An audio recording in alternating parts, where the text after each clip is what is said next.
Milestone স্কুলে এখন আর নেই শিশুদের কোলাহল, এটি কেবলই এক ধ্বংসস্তূপ।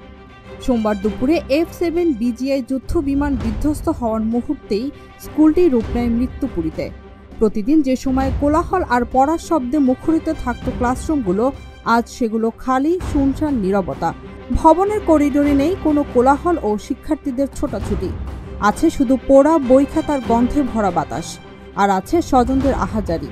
ক্লাসরুমের এখানে সেখানে পড়ে আছে পোড়া ব্যাগ, ছেঁড়া জুতো, রক্তমাখা ইউনিফর্ম, বিবর্ণ আইডি কার্ড। এসবই যেন শিশুদের কথা বলছে, আমরা এখানেই ছিলাম। পাইলটের নিয়ন্ত্রণ হারানো যুদ্ধ বিমান গিয়ে আঘাত করে ক্লাসরুমে, আগুন গ্রাস করে ছোট ছোট বেঞ্চ, ডেস্ক, নোটবুক ও শিশুদের আঁকা ছবিতে। এই ব্যাগ বই খাতায় যাদের কোমল হাত পড়তো, তারা অনেকেই এখন না ফেরার দেশে কিংবা হাসপাতালের বেডে পোড়া শরীর নিয়ে কাতরাচ্ছে। আর এদের খোঁজে অভিভাবকরা ক্লান্তিহীন ছুটছেন এদিক ওদিক। এক মা ছুটে এসেছেন তার মেয়ের আধপোড়া স্কুলের ব্যাগের সন্ধানে, নিশ্চিত করতে তার সন্তানটি ঠিক কোন জায়গাটায় ছিল, যে ব্যাগটি তিনি যত্ন ভরে গুছিয়ে দিয়েছিলেন সন্তান স্কুলে আসার সময়।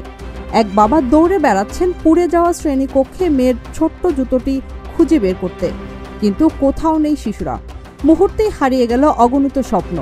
এখন শুধু রয়ে গেছে কেবল তাদের স্বপ্ন ভাঙা নীরবতা, পোড়া বই খাতার স্তূপ আর স্কুলের খেলার মাঠে তাদেরই রেখে যাওয়া পোড়া ফুটবলটা। Z news, Dhaka.